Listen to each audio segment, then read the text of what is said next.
दोस्तों इस वीडियो में हम डिस्कस करेंगे point number C, that is accounting principles. तो दोस्तों सबसे पहला अकाउंटिंग प्रिंसिपल जो हमें डिस्कस करना है उसका नाम है बिजनेस एंटिटी प्रिंसिपल, या फिर इसका दूसरा नाम होता है दोस्तों अकाउंटिंग एंटिटी प्रिंसिपल। तो आइए इस प्रिंसिपल को समझते हैं। इस प्रिंसिपल को समझने के लिए आप सभी मेरे साथ ये एक एग्जाम्पल देखेंगे। देखिए दोस्तों, यहाँ पर मिस्टर ए एक प्रोपराइटर है, एक बिजनेसमैन है, एंड इसने एक नया बिजनेस अभी स्टार्ट किया है and he invested ₹10 lakh as capital in the business. तो यहाँ पर जो ये प्रोपराइटर है, जो ओनर है, जो कि बिजनेस में 10 लाख रुपए इन्वेस्ट कर रहा है, तो यहाँ पर दोस्तों बिजनेस एंटिटी कॉन्सेप्ट ये कहता है कि जो बिजनेस का ओनर है दैट इज मिस्टर ए, और जो बिजनेस है ये दोनों सेपरेट पर्संस हैं, ये दोनों एक दूसरे से डिस्टिंक्ट हैं। बिजनेस अपने आप में एक सेपरेट एंटिटी है, एक सेपरेट आर्टिफिशियल पर्सन है, और मिस्टर ए अपने आप में एक सेपरेट पर्सन है, एक सेपरेट नेचुरल पर्सन है। तो इसलिए बिजनेस के पास जो भी 10 लाख रुपीज रिसीव हुए हैं इसके ओनर से, तो ये माना जाएगा कि बिजनेस ने 10 लाख रुपीज बोरो किए हैं अपने ओनर से, जो कि बिजनेस को रीपे करने होते हैं at the time of shutting down the business, जब वो बिजनेस क्या होगा, शट डाउन होगा फ्यूचर में। और दोस्तों प्रोपराइटर के लिए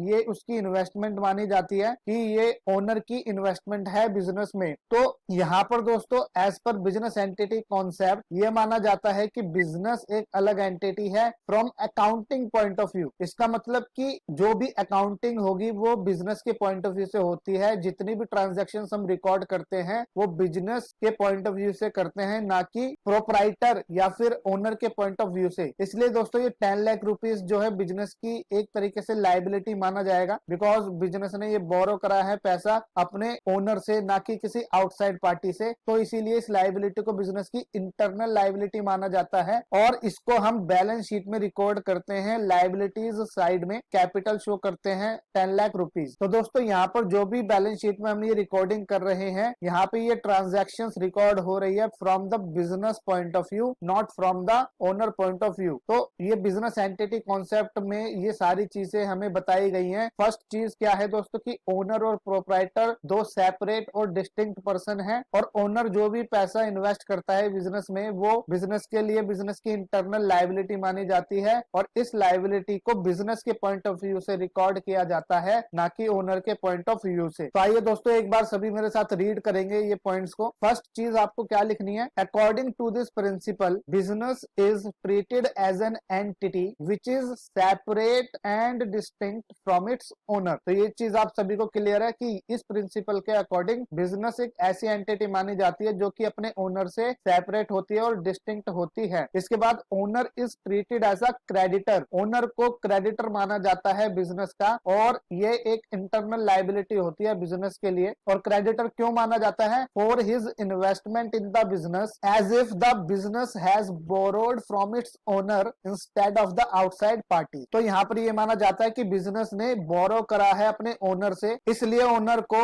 बिजनेस का क्रेडिटर ट्रीट किया जाता है। एंड थर्ड पॉइंट दोस्तों, ट्रांजैक्शंस जो होती हैं they are recorded, analysed and financial statements are prepared from the business point of view and not of the owner. की जो भी फाइनेंशियल स्टेटमेंट्स, जितने भी हम बुक्स ऑफ अकाउंट बनाते हैं, जितने भी ट्रांजैक्शंस हम रिकॉर्ड करते हैं, वो सभी ट्रांजैक्शन हम बिजनेस के पॉइंट ऑफ व्यू से रिकॉर्ड करते हैं, ना कि ओनर के पॉइंट ऑफ व्यू से, क्योंकि दोस्तों प्रॉफिट्स हमें बिजनेस के निकालने होते हैं। तो आई होप दोस्तों आप सबको ये बिजनेस एंटिटी प्रिंसिपल समझ आया होगा। तो आप सभी इसको नोट डाउन करेंगे, और अगर आपका इसमें कोई डाउट है तो आप कमेंट सेक्शन में पूछ सकते हैं। एंड दोस्तों अगर आपको ये वीडियो अच्छी लगी तो आप वीडियो को लाइक कर सकते हैं, and you can subscribe the channel also if you want to get the notification of all the videos in the future. तो दोस्तों इस वीडियो में इतना ही, बाकी हम मिलते हैं नेक्स्ट वीडियो में नेक्स्ट प्रिंसिपल के साथ। तब तक के लिए आप सभी अपना ध्यान रखें। Bye everyone.